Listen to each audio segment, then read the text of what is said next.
Kakek pemulung ini dituduh mencuri uang di bank. Semua menyesal ketika kakek ini berkata sebenarnya, ternyata di bawah langit pagi yang cerah, kota kecil itu mulai terbangun dari tidurnya. Matahari perlahan menampakkan dirinya di balik gedung-gedung tinggi di pusat kota, menyinari jalanan sempit yang dipenuhi oleh deretan rumah sederhana di pinggiran. Di salah satu sudut kota, seorang pria tua bernama Pak Dirman sedang mendorong gerobak tuanya menyusuri trotoar yang retak. Gerobak itu, meski sudah berkarat dan berderit setiap kali roda besinya berputar, adalah alat penopang hidupnya, satu-satunya hal yang ia miliki selain cinta untuk cucunya, Rani. Pak Dirman bukan orang yang banyak bicara. Ia lebih suka bekerja daripada mengeluh tentang nasibnya. Setiap pagi, ia berkeliling mencari barang-barang bekas, botol plastik, kardus, kaleng, apapun yang bisa dijual demi membeli beras dan sayur untuk makan siang. Meski hidupnya keras, matanya tetap memancarkan ketulusan. Baginya, kebahagiaan bukan soal uang atau harta, melainkan tentang bagaimana ia bisa memberikan kehidupan yang layak bagi cucunya. Sementara itu, di pusat kota, suasana jauh berbeda. Gedung-gedung tinggi menjulang dengan segala kemewahannya, dan mobil-mobil mewah melaju cepat di jalan raya. Di salah satu bank terbesar di kota itu, Budi Santoso, manajer bank yang ambisius dan sombong, sedang duduk di belakang meja kerjanya. Pria paruh baya ini dikenal sebagai sosok yang perfeksionis, keras kepala, dan seringkali meremehkan orang-orang miskin. Baginya, dunia hanya memiliki dua jenis manusia, mereka yang sukses seperti dirinya, dan mereka yang gagal, seperti Pak Dirman tidak namun. Tak ada yang tahu bahwa hari itu akan menjadi titik balik dalam kehidupan kedua pria ini. Pak Dirman melangkah pelan-pelan, mengamati setiap sudut jalan dengan teliti. Matanya tertuju pada sebuah karung besar yang tergeletak begitu saja di depan pintu masuk bank tempat Budi bekerja. Karung itu tampak usang, dengan beberapa sobekan kecil di sisinya. Awalnya, Pak Dirman ragu. Ia tidak biasa mengambil sesuatu tanpa izin, apalagi jika itu terlihat seperti milik orang lain. Namun, setelah memperhatikan sejenak, ia menyimpulkan bahwa karung itu pasti sampah daur ulang yang ditinggalkan sembarangan. Mungkin bisa berguna, gumamnya pelan. Tanpa pikir panjang, ia membawa karung itu ke gerobaknya. Isinya cukup berat, tapi ia tidak terlalu mempermasalahkan hal itu. Ia hanya ingin membawa pulang apa yang ia anggap berguna, seperti biasanya. Sementara itu, di dalam bank, suasana mulai tegang. Salah satu staf lupa menaruh uang tunai dalam jumlah besar di dalam karung malam sebelumnya karena kelalaian. Ketika Budi menyadari bahwa brankas kosong, amarahnya langsung memuncak. Matanya menyapu ruangan, mencari-cari jawaban. CCTV menjadi sandaran utamanya. Rekaman menunjukkan bayangan seseorang membawa karung keluar dari gedung. Dengan cepat, Budi menuduh Pak Dirman sebagai pelaku pencurian. Bukan cuma sampah, dia juga pencuri, bentak Budi kepada stafnya, dengan nada marah yang penuh prasangka. Tuduhan Budi tidak butuh waktu lama untuk menyebar. Media sosial menjadi alat yang ampuh untuk menyebarkan kabar burung tersebut. Dalam hitungan jam, nama Pak Dirman menjadi viral dengan julukan pemulung pencuri. Warga kota yang mudah terprovokasi oleh opini publik langsung bergabung dalam hiruk-pikuk penghakiman. Beberapa orang bahkan merekam video saat Pak Dirman lewat, menertawakan dan mencibirnya. Dasar pemulung tak tahu malu, teriak seorang ibu dari balik pagar rumahnya saat Pak Dirman melintas. Rani, cucu Pak Dirman, yang sedang bermain di halaman gubak sederhana mereka, mendengar semua tuduhan itu. Matanya berkaca-kaca saat ia melihat kakeknya pulang dengan wajah murung. "Kakek, kenapa orang-orang bilang kakek pencuri?" tanyanya dengan suara gemetar. Pak Dirman tersenyum getir, mencoba menenangkan cucunya. "Jangan khawatir, Nak. Kakek tidak mencuri apa-apa.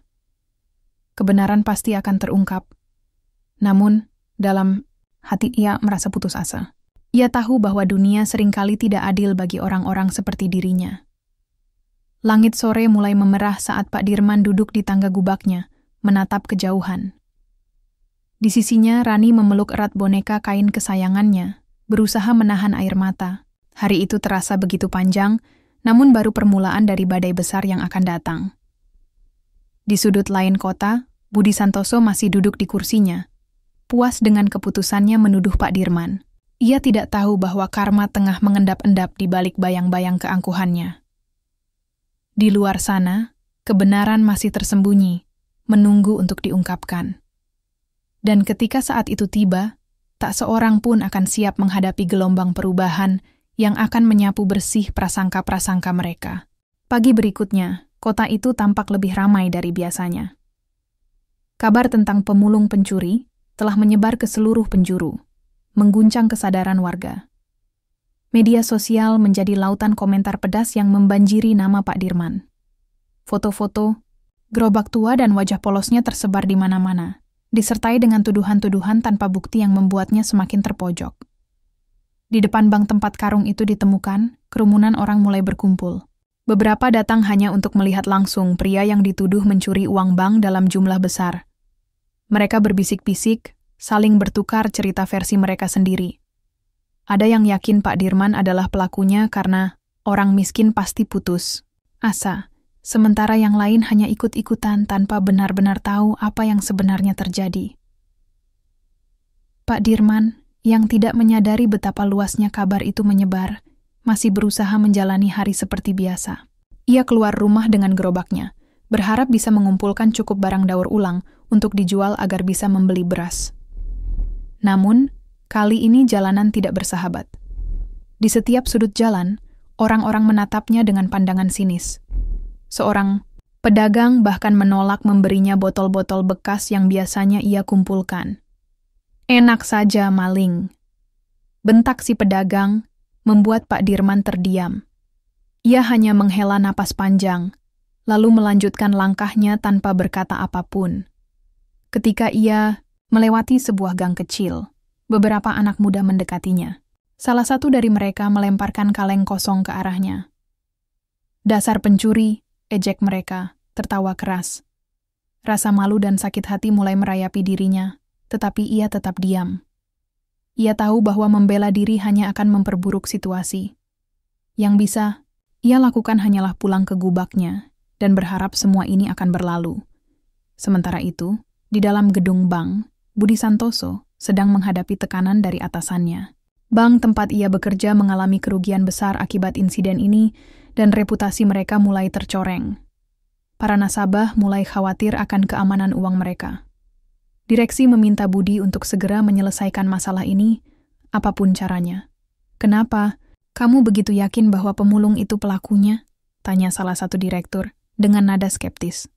"Apakah ada bukti kuat?" Budi tersentak, tapi ia tidak mundur. Rekaman CCTV jelas menunjukkan dia membawa karung keluar dari gedung kita. "Apalagi yang perlu dibuktikan?" Jawabnya dengan nada defensif.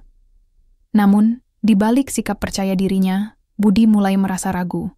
Ia tidak melihat rekaman CCTV secara utuh. Hanya cuplikan singkat yang menunjukkan bayangan seseorang membawa karung. Tapi, dalam hati, ia takut mengakui bahwa mungkin ia salah. Baginya, menyalahkan Pak Dirman adalah cara termudah untuk menutupi kesalahan stafnya yang lalai meninggalkan uang di karung malam itu. Di tengah ketegangan yang memuncak Nisa, seorang pegawai bank muda yang baik hati, mulai merasa curiga.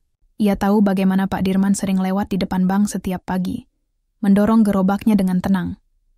Ia juga ingat bagaimana pria itu pernah membantu membersihkan halaman bank saat angin kencang meniupkan sampah ke area parkir. Tidak mungkin, dia pencuri, gumam Nisa pada dirinya sendiri. Nisa memutuskan untuk menyelidiki lebih lanjut. Ia meminta izin kepada tim keamanan untuk melihat rekaman CCTV secara lengkap. Awalnya, permintaannya ditolak karena dianggap tidak relevan. Namun, dengan ketekunan dan argumen logis, ia berhasil mendapatkan akses. Saat menonton rekaman itu, Nisa menemukan sesuatu yang mencurigakan. Karung itu sudah ada di depan pintu sejak malam sebelumnya. Ditinggalkan oleh salah satu staf yang lupa membawanya masuk. Pak Dirman hanya mengambil karung itu pagi harinya, tanpa tahu apa isinya. Nisa ingin langsung melaporkan temuannya, Tetapi ia sadar bahwa ini bukan perkara mudah. Jika ia mengungkapkan kebenaran, reputasi bank dan mungkin karier Budi akan hancur. Namun, jika ia diam, Pak Dirman akan terus menjadi korban ketidakadilan. Ia harus memilih antara keberanian dan ketakutan. Sementara itu, di luar bank, masyarakat mulai terbelah. Ada yang tetap teguh pada prasangka mereka bahwa Pak Dirman bersalah. Tapi ada juga yang mulai meragukan narasi resmi yang beredar. Seorang ibu parubaya, Bu Siti, yang tinggal tak jauh dari gubak Pak Dirman, mengingat bagaimana pria itu sering membantu warga sekitar tanpa meminta imbalan. "Aku tidak percaya dia pencuri," katanya kepada tetangga-tetangganya. "Dia orang baik." Perdebatan semakin memanas. Beberapa warga mulai mengunjungi gubak Pak Dirman, ingin mendengar versinya. Ketika mereka melihat kondisi hidupnya yang sederhana dan mendengar penjelasannya bahwa ia hanya ingin mengembalikan karung itu ke bank, banyak dari mereka mulai merasa bersalah. Namun, ada juga yang tetap keras kepala, menganggap Pak Dirman hanya berpura-pura tidak bersalah. Malam itu Pak Dirman duduk di tangga gubaknya, menatap bintang-bintang yang mulai muncul di langit. Hatinya dipenuhi oleh campuran rasa marah, sedih, dan keputusasaan. Ia tidak tahu apakah kebenaran akan terungkap, atau jika ia harus terus hidup dalam bayang-bayang tuduhan palsu. Di sudut lain kota, Nisa duduk di kamarnya, memikirkan langkah berikutnya. Ia tahu bahwa kebenaran bisa menyelamatkan Pak Dirman, tapi juga bisa merusak reputasi bank tempat ia bekerja. Ia harus memilih, diam dan membiarkan ketidakadilan berlanjut, atau berani mengambil risiko demi keadilan. Sementara itu, Budi Santoso masih duduk di kursinya, mencoba meyakinkan diri bahwa ia melakukan hal yang benar. Namun, dalam hatinya, ia mulai merasakan beban rasa bersalah yang semakin berat. Ia tidak tahu bahwa keputusannya untuk menuduh Pak Dirman tanpa bukti kuat akan membawa konsekuensi yang jauh lebih besar daripada yang ia bayangkan. Di luar sana, kebenaran mulai mengetuk pintu siap untuk mengubah segalanya. Matahari mulai terbit, namun bagi Pak Dirman, dunia terasa semakin gelap. Tuduhan pencurian yang menghantamnya seperti badai yang tak kunjung reda. Setiap langkah yang ia ambil di jalanan kini dipenuhi tatapan sinis dan bisikan-bisikan pedas. Bahkan anak-anak kecil yang biasanya melambaikan tangan kepadanya kini mengejeknya dengan panggilan maling. Hinaan itu menusuk lebih dalam daripada kemiskinan yang selama ini ia hadapi. Di gubaknya yang sederhana, Rani, cucunya, duduk diam sambil memeluk lututnya. Air mata masih membasahi pipinya setelah mendengar ocehan tetangga tentang kakeknya. "Kenapa orang-orang membenci kakek?" tanyanya lirih, suaranya bergetar. Pak Dirman hanya tersenyum getir, mencoba menenangkan cucunya. "Kita tidak bisa mengendalikan apa yang orang lain pikirkan, Nak," katanya lembut. "Yang penting kita tahu apa yang sebenarnya terjadi." Namun, di balik senyumnya, ada beban berat yang sulit ia tanggung. Ia merasa gagal melindungi Rani dari rasa malu dan penderitaan ini. Untuk pertama kalinya dalam hidupnya, ia mulai meragukan nilai-nilai yang selalu ia pegang teguh. Kejujuran, kerja keras, dan ketulusan. Apakah dunia benar-benar adil bagi orang sepertiku? Gumamnya dalam hati saat ia menatap cermin retak di sudut ruangan. Di sisi lain, Nisa tidak bisa berhenti memikirkan rekaman CCTV yang ia lihat semalam. Gambar-gambar itu terus terngiang di benaknya, membuatnya sulit tidur. Ia tahu bahwa Pak Dirman adalah korban dari prasangka yang salah arah, dan ia tidak bisa tinggal diam. Namun risiko yang harus ia ambil sangat besar. Jika ia mengungkapkan kebenaran, reputasi bank tempat ia bekerja bisa hancur. Budi Santoso, atasannya yang keras kepala, mungkin akan kehilangan posisinya. Dan jika hal itu terjadi, karier Nisa sendiri bisa terancam. Tapi ada satu hal yang membuat Nisa bertahan, suara nuraninya. Ia ingat bagaimana ibunya pernah berkata, "Keadilan bukan soal menang atau kalah, tapi soal melakukan apa yang benar meski sulit." Dengan tekad yang kuat, Nisa memutuskan untuk menyampaikan temuannya kepada Direktur Utama Bank secara langsung. Ia tahu ini adalah langkah berbahaya, tapi ia percaya bahwa kebenaran harus diungkapkan, apapun konsekuensinya. Nisa mengatur pertemuan rahasia dengan direktur utama pada pagi hari. Saat ia memutar rekaman CCTV di depan direktur, suasana ruangan menjadi hening.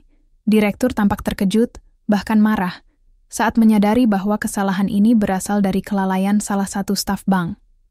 "Kenapa tidak ada yang memberitahuku tentang ini?" tanyanya dengan nada tajam. Nisa hanya menunduk, takut mengucapkan kata-kata berikutnya. "Karena Pak Budi sudah menuduh Pak Dirman tanpa mengecek fakta," jawab Nisa pelan.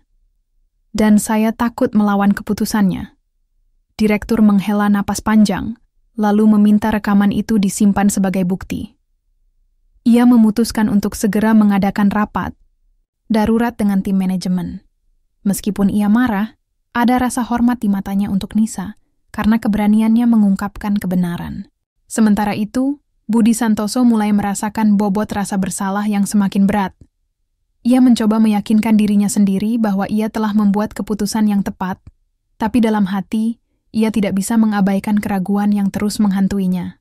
Rekaman CCTV yang ia lihat hanya cuplikan singkat, dan ia tahu itu tidak cukup untuk membuktikan kesalahan Pak Dirman.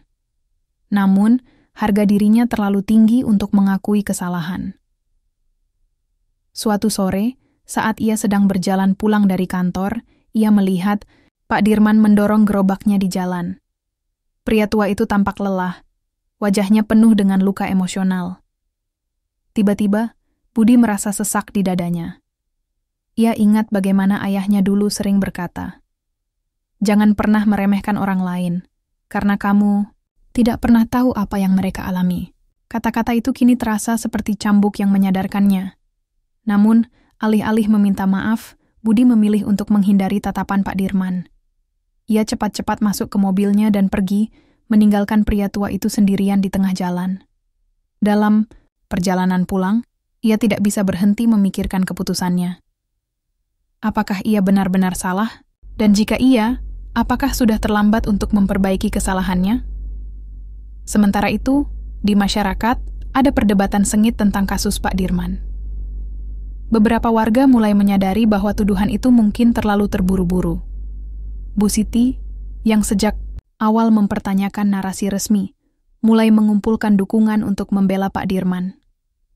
Ia mengunjungi para tetangga dan menjelaskan bahwa pria itu tidak mungkin mencuri, mengingat karakternya yang baik dan sikapnya yang ramah. "Apa salahnya kita memberinya kesempatan untuk menjelaskan?" kata Bu Siti kepada kelompok warga yang berkumpul di warung kopi. "Kita tidak bisa hanya menghakimi orang berdasarkan penampilan atau status sosial mereka." Meskipun ada yang tetap skeptis, banyak warga mulai ragu. Mereka mulai bertanya-tanya apakah mereka terlalu cepat menghakimi Pak Dirman. Sebagian dari mereka bahkan mulai merasa bersalah karena ikut menyebarkan kabar burung tersebut. Malam itu, Pak Dirman duduk di halaman gubaknya, memandangi langit yang penuh bintang. Hatinya dipenuhi oleh campuran rasa putus asa dan harapan.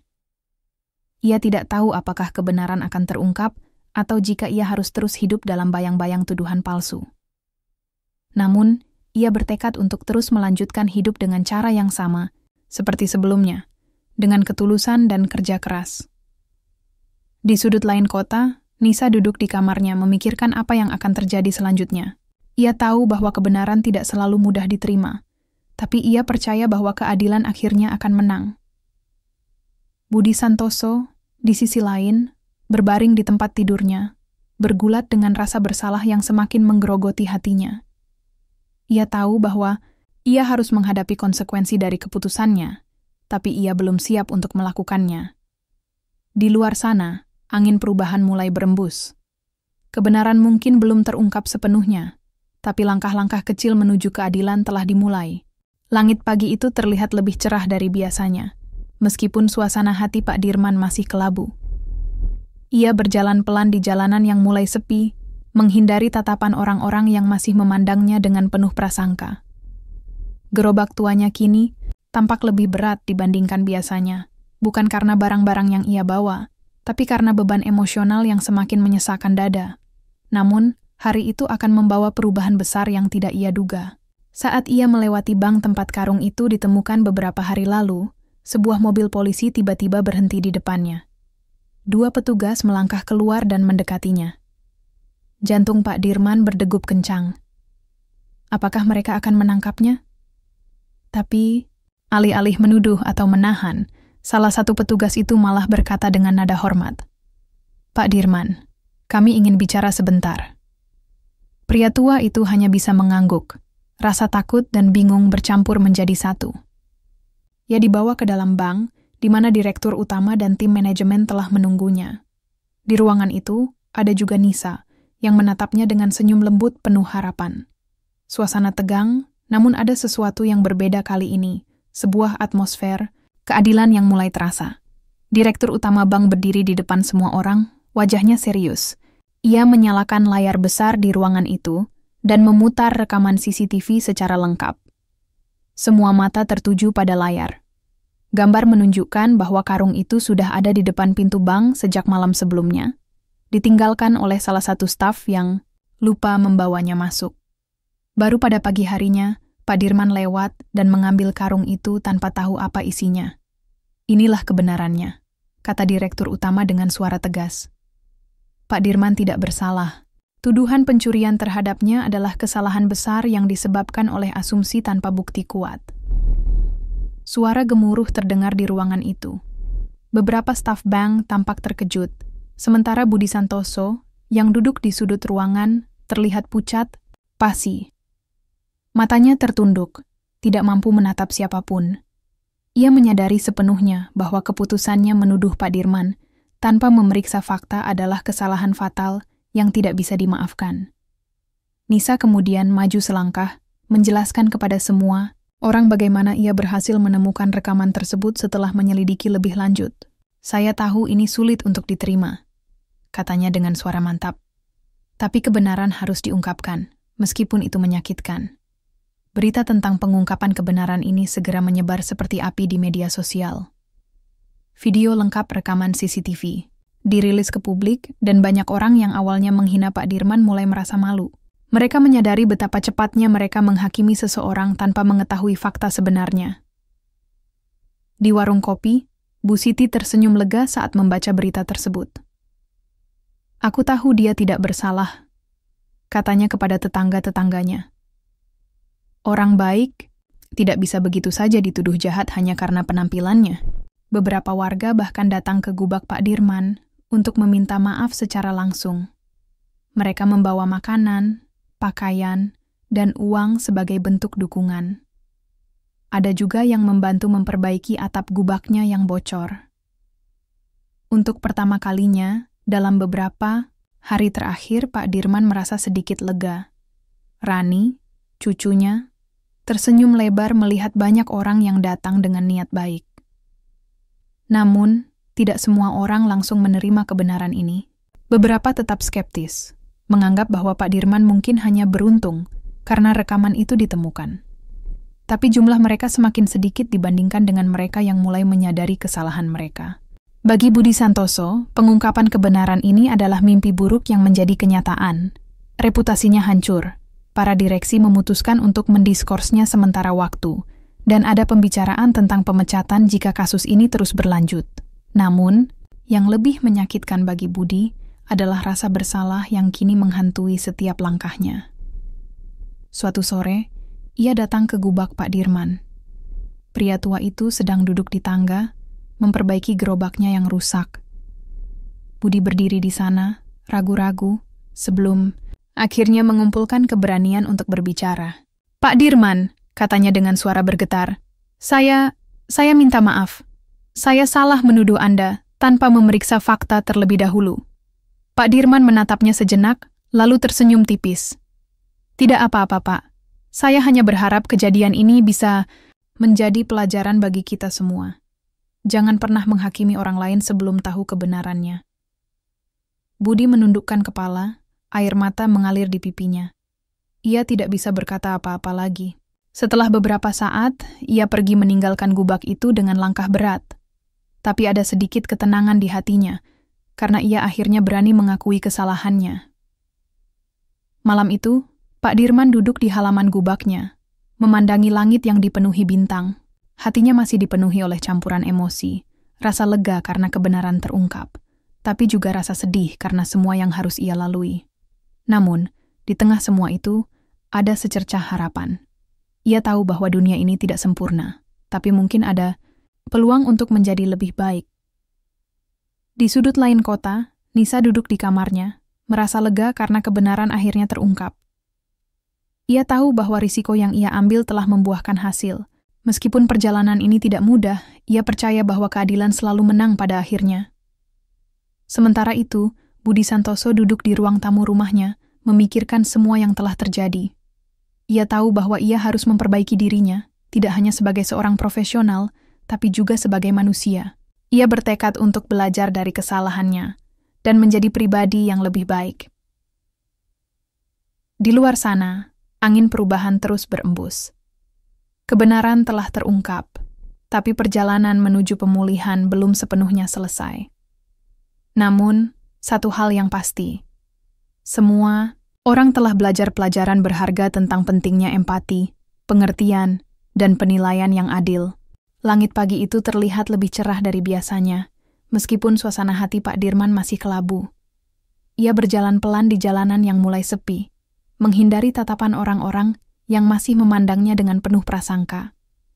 Gerobak tuanya kini tampak lebih berat dibandingkan biasanya. Bukan karena barang-barang yang ia bawa, tapi karena beban emosional yang semakin menyesakkan dada. Namun, hari itu akan membawa perubahan besar yang tidak ia duga. Saat ia melewati bank tempat karung itu ditemukan beberapa hari lalu, sebuah mobil polisi tiba-tiba berhenti di depannya. 2 petugas melangkah keluar dan mendekatinya. Jantung Pak Dirman berdegup kencang. Apakah mereka akan menangkapnya? Tapi, alih-alih menuduh atau menahan, salah satu petugas itu malah berkata dengan nada hormat, "Pak Dirman, kami ingin bicara sebentar." Pria tua itu hanya bisa mengangguk, rasa takut dan bingung bercampur menjadi satu. Ia dibawa ke dalam bank, di mana direktur utama dan tim manajemen telah menunggunya. Di ruangan itu, ada juga Nisa, yang menatapnya dengan senyum lembut penuh harapan. Suasana tegang, namun ada sesuatu yang berbeda kali ini. Sebuah atmosfer keadilan yang mulai terasa. Direktur utama bank berdiri di depan semua orang, wajahnya serius. Ia menyalakan layar besar di ruangan itu dan memutar rekaman CCTV secara lengkap. Semua mata tertuju pada layar. Gambar menunjukkan bahwa karung itu sudah ada di depan pintu bank sejak malam sebelumnya, ditinggalkan oleh salah satu staf yang lupa membawanya masuk. Baru pada pagi harinya, Pak Dirman lewat dan mengambil karung itu tanpa tahu apa isinya. Inilah kebenarannya, kata direktur utama dengan suara tegas. Pak Dirman tidak bersalah. Tuduhan pencurian terhadapnya adalah kesalahan besar yang disebabkan oleh asumsi tanpa bukti kuat. Suara gemuruh terdengar di ruangan itu. Beberapa staf bank tampak terkejut, sementara Budi Santoso yang duduk di sudut ruangan terlihat pucat, pasi. Matanya tertunduk, tidak mampu menatap siapapun. Ia menyadari sepenuhnya bahwa keputusannya menuduh Pak Dirman tanpa memeriksa fakta adalah kesalahan fatal yang tidak bisa dimaafkan. Nisa kemudian maju selangkah, menjelaskan kepada semua orang bagaimana ia berhasil menemukan rekaman tersebut setelah menyelidiki lebih lanjut. "Saya tahu ini sulit untuk diterima," katanya dengan suara mantap. "Tapi kebenaran harus diungkapkan, meskipun itu menyakitkan." Berita tentang pengungkapan kebenaran ini segera menyebar seperti api di media sosial. Video lengkap rekaman CCTV dirilis ke publik dan banyak orang yang awalnya menghina Pak Dirman mulai merasa malu. Mereka menyadari betapa cepatnya mereka menghakimi seseorang tanpa mengetahui fakta sebenarnya. Di warung kopi, Bu Siti tersenyum lega saat membaca berita tersebut. "Aku tahu dia tidak bersalah," katanya kepada tetangga-tetangganya. "Orang baik tidak bisa begitu saja dituduh jahat hanya karena penampilannya." Beberapa warga bahkan datang ke gubak Pak Dirman untuk meminta maaf secara langsung. Mereka membawa makanan, pakaian, dan uang sebagai bentuk dukungan. Ada juga yang membantu memperbaiki atap gubaknya yang bocor. Untuk pertama kalinya dalam beberapa hari terakhir, Pak Dirman merasa sedikit lega. Rani, cucunya, tersenyum lebar melihat banyak orang yang datang dengan niat baik. Namun, tidak semua orang langsung menerima kebenaran ini. Beberapa tetap skeptis menganggap bahwa Pak Dirman mungkin hanya beruntung karena rekaman itu ditemukan. Tapi jumlah mereka semakin sedikit dibandingkan dengan mereka yang mulai menyadari kesalahan mereka. Bagi Budi Santoso, pengungkapan kebenaran ini adalah mimpi buruk yang menjadi kenyataan. Reputasinya hancur. Para direksi memutuskan untuk mendiskorsnya sementara waktu, dan ada pembicaraan tentang pemecatan jika kasus ini terus berlanjut. Namun, yang lebih menyakitkan bagi Budi adalah rasa bersalah yang kini menghantui setiap langkahnya. Suatu sore, ia datang ke gubak Pak Dirman. Pria tua itu sedang duduk di tangga, memperbaiki gerobaknya yang rusak.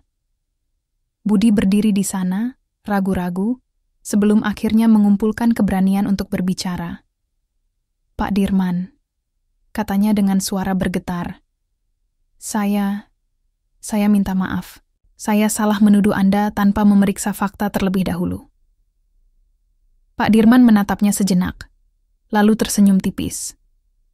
"Tidak apa-apa, Pak. Saya hanya berharap kejadian ini bisa menjadi pelajaran bagi kita semua. Jangan pernah menghakimi orang lain sebelum tahu kebenarannya." Budi menundukkan kepala. Air mata mengalir di pipinya. Ia tidak bisa berkata apa-apa lagi. Setelah beberapa saat, ia pergi meninggalkan gubak itu dengan langkah berat. Tapi ada sedikit ketenangan di hatinya karena ia akhirnya berani mengakui kesalahannya. Malam itu Pak Dirman duduk di halaman gubaknya, memandangi langit yang dipenuhi bintang. Hatinya masih dipenuhi oleh campuran emosi. Rasa lega karena kebenaran terungkap, tapi juga rasa sedih karena semua yang harus ia lalui. Namun, di tengah semua itu, ada secercah harapan.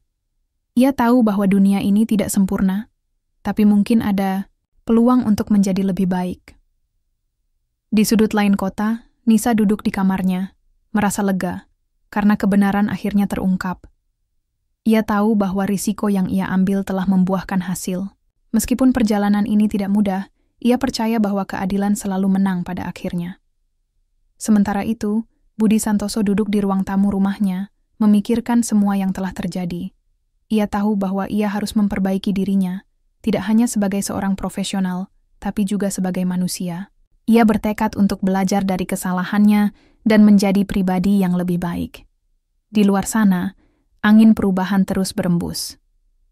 Kebenaran telah terungkap, tapi perjalanan menuju pemulihan belum sepenuhnya selesai. Namun, satu hal yang pasti, semua orang telah belajar pelajaran berharga tentang pentingnya empati, pengertian, dan penilaian yang adil. Hari-hari berikutnya membawa perubahan besar bagi Pak Dirman dan semua orang yang terlibat dalam kasus ini. Setelah kebenaran terungkap, masyarakat mulai melihat pria tua itu dengan cara yang berbeda. Bukan lagi sebagai pemulung pencuri, tetapi sebagai sosok yang teguh memegang prinsip meski diterpa badai penghakiman. Di jalanan kota, ia tidak lagi dihina atau dihindari. Sebaliknya, banyak orang yang menyapanya dengan senyum hangat dan sapaan ramah. Bank tempat insiden itu terjadi juga mengambil langkah nyata untuk memperbaiki kesalahan mereka. Direktur utama secara resmi meminta maaf kepada Pak Dirman di hadapan media, mengakui bahwa tuduhan pencurian adalah hasil dari ketidakprofesionalan dan prasangka buruk. Mereka bahkan memberikan kompensasi berupa sejumlah uang serta pelatihan kerja agar Pak Dirman bisa mendapatkan pekerjaan yang lebih layak di masa depan. "Kami telah belajar pelajaran berharga dari kejadian ini," kata Direktur Utama dalam konferensi pers. "Keputusan yang terburu-buru tanpa dasar fakta hanya akan menyebabkan ketidakadilan. Kami berharap ini menjadi titik balik bagi kita semua untuk lebih bijaksana dalam menilai sesama." Kompensasi dari bank memberi Pak Dirman kesempatan untuk memulai hidup baru. Ia menggunakan sebagian uang itu untuk memperbaiki gubaknya yang dulu reyot, menggantinya dengan rumah kecil yang lebih layak. Sisanya ia tabung untuk pendidikan Rani, cucunya, yang bercita-cita menjadi guru. "Ini semua karena kamu, Nak," kata Pak Dirman suatu malam, sambil tersenyum lembut kepada Rani. Tidak peduli seberapa sulit hidup, kita harus tetap menjaga harapan. Namun, meski hidupnya kini lebih baik, Pak Dirman tidak lupa akar dari mana ia berasal. Ia tetap bekerja keras seperti biasa, meskipun kini ia memiliki pekerjaan baru sebagai petugas kebersihan di sebuah perkantoran lokal. Ia bangga bisa memberi contoh kepada cucunya tentang arti kerja keras dan integritas. Di sisi lain, popularitas Pak Dirman tumbuh di kalangan masyarakat. Beberapa organisasi sosial bahkan mengundangnya untuk berbicara di acara-acara inspiratif. Meski awalnya ragu, ia akhirnya menerima undangan tersebut. Dalam salah satu pidatonya, ia berkata dengan suara tegas namun penuh kelembutan. Kita semua pernah membuat kesalahan, tapi yang penting adalah bagaimana kita memperbaikinya. Jangan pernah menilai seseorang hanya dari penampilannya. Lihatlah hatinya, karena disitulah nilai sejati seseorang berada. Kata-katanya disambut dengan tepuk tangan meriah. Banyak orang yang terinspirasi oleh sikapnya yang rendah hati dan penuh pengertian, meskipun ia telah melalui begitu banyak penderitaan. Bagi Budi Santoso, hukuman atas kesalahannya tidak hanya datang dari diskorsnya dari jabatan manajer bank, tetapi juga dari rasa bersalah yang terus menghantuinya. Ia menghabiskan waktu berhari-hari merenung di rumah, mencoba memahami bagaimana ia bisa begitu gegabah dan meremehkan orang lain. Ia menyadari bahwa sikap angkuhnya selama ini bukan hanya merugikan orang lain, tetapi juga dirinya sendiri. Suatu pagi, ia memutuskan untuk melakukan sesuatu yang belum pernah ia lakukan sebelumnya. Relawan di sebuah yayasan yang membantu kaum marginal. Ia mulai bekerja sama dengan komunitas pemulung, termasuk Pak Dirman, untuk membangun program pelatihan kerja bagi mereka yang kurang beruntung. Awalnya, ia merasa canggung dan tidak yakin apakah ia diterima. Namun lama-lama, ia mulai merasa bahwa ia bisa membuat perbedaan.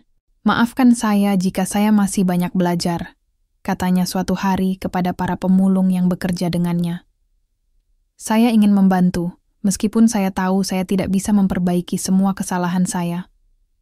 Para pemulung, termasuk Pak Dirman, menyambut niat baiknya dengan senyum. Mereka tahu bahwa perubahan dimulai dari langkah kecil, dan Budi tampaknya benar-benar ingin berubah.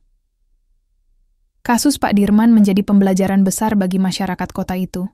Media lokal mulai menyoroti kisah-kisah inspiratif dari kalangan kaum marginal, menunjukkan bahwa di balik penampilan luar yang seringkali diabaikan, ada manusia-manusia dengan hati yang besar dan nilai-nilai luhur. Warga mulai lebih terbuka terhadap orang-orang yang sebelumnya mereka anggap berbeda. Program-program sosial yang mendukung kaum marginal mulai bermunculan, dan banyak orang yang terlibat aktif dalam upaya ini. Bu Siti, yang sejak awal membela Pak Dirman, menjadi salah satu tokoh utama dalam gerakan ini. "Kita semua punya tanggung jawab untuk saling membantu," katanya dalam salah satu pertemuannya dengan warga. "Jika kita bisa belajar dari kesalahan masa lalu, maka kita bisa membangun dunia yang lebih baik untuk semua orang." Malam menjelang pergantian musim, angin sejuk berhembus lembut di kota kecil itu. Pak Dirman duduk di halaman rumah barunya bersama Rani, menikmati secangkir teh hangat. Di sisinya, gerobak tuanya kini hanya menjadi kenangan, digantikan oleh harapan baru untuk masa depan. Di sudut lain kota, Budi Santoso sedang membantu sekelompok pemulung membersihkan area pasar. Wajahnya tampak lebih tenang, seolah-olah ia telah menemukan tujuan baru dalam hidupnya. Ia tahu bahwa ia masih memiliki banyak hal untuk diperbaiki, tapi setidaknya ia telah memulai langkah pertama. Nisa, yang kini dipromosikan menjadi supervisor di bank karena keberaniannya membela kebenaran, duduk di kamarnya sambil menulis jurnal. Ia menuliskan kata-kata ini. "Keadilan mungkin lambat datangnya, tapi ia selalu menang. Dan ketika ia datang, ia membawa perubahan yang lebih besar daripada yang kita bayangkan." Di luar sana, angin perubahan terus berembus. Kota kecil itu tidak lagi sama seperti sebelumnya. Semua orang telah belajar pelajaran berharga tentang pentingnya empati, pengertian, dan penilaian yang adil. Meskipun jejak luka masih ada, mereka tahu bahwa perjalanan menuju kebaikan adalah proses yang terus berlanjut. Langit dipenuhi bintang-bintang, dan di bawahnya, harapan baru mulai bersinar. Pagi itu, matahari bersinar cerah di langit yang biru tanpa awan. Kota kecil yang beberapa minggu lalu dipenuhi dengan hiruk-pikuk tuduhan, dan prasangka kini tampak lebih damai. Jalanan yang dulu menjadi saksi kemarahan warga kini kembali ramai dengan aktivitas sehari-hari, namun kali ini dengan nuansa yang berbeda. lebih hangat, lebih penuh pengertian. Di halaman rumah barunya, Pak Dirman duduk bersama Rani, cucunya, menikmati udara segar pagi hari. Di tangannya terdapat secangkir teh manis yang masih mengepulkan asap tipis. Wajahnya tenang, tidak lagi dipenuhi oleh beban emosional seperti beberapa waktu lalu. Ia sesekali tersenyum saat mendengar tawa Rani yang bermain dengan boneka kain kesayangannya. "Kakek, apa kita akan selalu bahagia seperti ini?" tanya Rani polos. Matanya berbinar penuh harap. Pak Dirman mengusap kepala cucunya lembut. "Selama kita tetap jujur dan baik hati, Nak, kebahagiaan akan selalu ada di hati kita. Dunia mungkin tidak sempurna, tapi kita bisa membuatnya sedikit lebih baik dengan cara kita sendiri." Beberapa minggu setelah kasus itu berakhir, kota kecil itu mulai menunjukkan perubahan nyata. Banyak warga yang dulunya skeptis terhadap kaum marginal kini lebih terbuka dan peduli. Program-program sosial yang didukung oleh bank dan organisasi lokal mulai membuahkan hasil. Sejumlah pemulung mendapatkan pelatihan kerja untuk meningkatkan keterampilan mereka. Bahkan beberapa di antaranya berhasil mendapatkan pekerjaan tetap. Bu Siti, yang menjadi salah satu tokoh utama dalam gerakan ini, seringkali berkunjung ke rumah Pak Dirman untuk membicarakan rencana-rencana baru. "Kita harus terus melanjutkan ini," katanya suatu sore. "Bukan hanya untuk orang-orang seperti Pak Dirman, tapi juga untuk anak-anak mereka, agar mereka bisa punya masa depan yang lebih baik." Pak Dirman mengangguk setuju. Ia merasa bersyukur bahwa pengalaman pahit yang ia alami ternyata bisa membawa perubahan positif bagi banyak orang. "Terima kasih sudah membantu kami," katanya kepada Bu Siti, suaranya penuh rasa hormat. Sementara itu, Nisa, yang kini menjabat sebagai supervisor di bank, merasa puas dengan perubahan yang ia lihat. Ia tidak pernah menyangka bahwa keputusannya untuk menyelidiki rekaman CCTV akan membawa dampak sebesar ini. Setiap hari, ia bekerja dengan semangat baru, berusaha memastikan bahwa keadilan dan kebijaksanaan selalu menjadi prioritas dalam setiap keputusan yang diambil. Suatu hari, saat ia sedang menyelesaikan laporan di mejanya, seorang staf muda mendekatinya. "Bu Nisa, saya ingin bertanya, bagaimana cara Anda tetap teguh pada kebenaran meski risikonya besar?" tanyanya dengan nada penasaran. Nisa tersenyum, lalu menjawab dengan bijak. "Tidak ada yang mudah dalam hidup ini. Tapi jika kita memilih diam saat kebenaran terancam, maka kita tidak lebih baik dari mereka yang melakukan kesalahan. Keadilan mungkin sulit diraih, tapi ketika kita berdiri di sisi yang benar, hati kita akan tenang." Bagi Budi Santoso, perjalanan penebusannya masih berlanjut. Meskipun ia telah kehilangan posisinya sebagai manajer bank, ia menemukan makna baru dalam hidupnya melalui pekerjaan relawan di komunitas marginal. Ia belajar untuk mendengarkan, memahami, dan berempati kepada orang-orang yang dulu ia remehkan. Suatu sore, saat ia sedang membantu membersihkan area pasar bersama para pemulung, seorang anak kecil mendekatinya dan memberikan bunga liar yang ia petik di pinggir jalan. "Ini untuk Pak Budi," kata anak itu dengan senyum polos. Budi menerima bunga itu dengan tangan gemetar. Air mata perlahan mengalir di pipinya. Ia menyadari bahwa meskipun ia telah membuat kesalahan besar, masih ada orang-orang yang mau menerimanya kembali. Ia tahu bahwa ia tidak akan pernah bisa sepenuhnya memperbaiki kesalahannya, tapi setidaknya ia bisa menjadi pribadi yang lebih baik. Malam itu, langit dipenuhi oleh bintang-bintang yang berkilauan. Pak Dirman duduk di halaman rumahnya, memandangi langit yang luas. Hatinya dipenuhi oleh rasa syukur. Ia tahu bahwa hidup ini tidak selalu adil, tapi ia percaya bahwa kebaikan selalu menang pada akhirnya. Di sudut lain kota, Nisa duduk di kamarnya, menulis catatan terakhir di jurnalnya. Kebaikan sejati seringkali datang dari tempat yang tak terduga, dan ketika kita memilih untuk berdiri di sisi kebenaran, kita tidak hanya mengubah hidup kita sendiri, tapi juga dunia di sekitar kita. Sementara itu, Budi Santoso duduk di tepi sungai kecil di pinggiran kota, merenung tentang semua yang telah ia lalui. Ia tahu bahwa perjalanan menuju penebusan tidak akan mudah, tapi ia siap untuk terus melangkah maju. Di luar sana, angin perubahan terus berembus. Kota kecil itu telah berubah, tidak hanya secara fisik, tapi juga dalam hati dan pikiran warganya. Semua orang telah belajar pelajaran berharga tentang pentingnya empati, pengertian, dan penilaian yang adil. Mereka tahu bahwa nilai sejati seseorang tidak ditentukan oleh penampilan atau status sosial, tapi oleh hati dan tindakan mereka. Langit malam itu tampak begitu luas dan penuh harapan. Di bawahnya, manusia-manusia kecil dengan mimpi besar terus berusaha membangun dunia yang lebih baik. Dan di tengah semua itu, pesan sederhana namun mendalam bergema di hati setiap orang. Jangan pernah menilai buku dari sampulnya.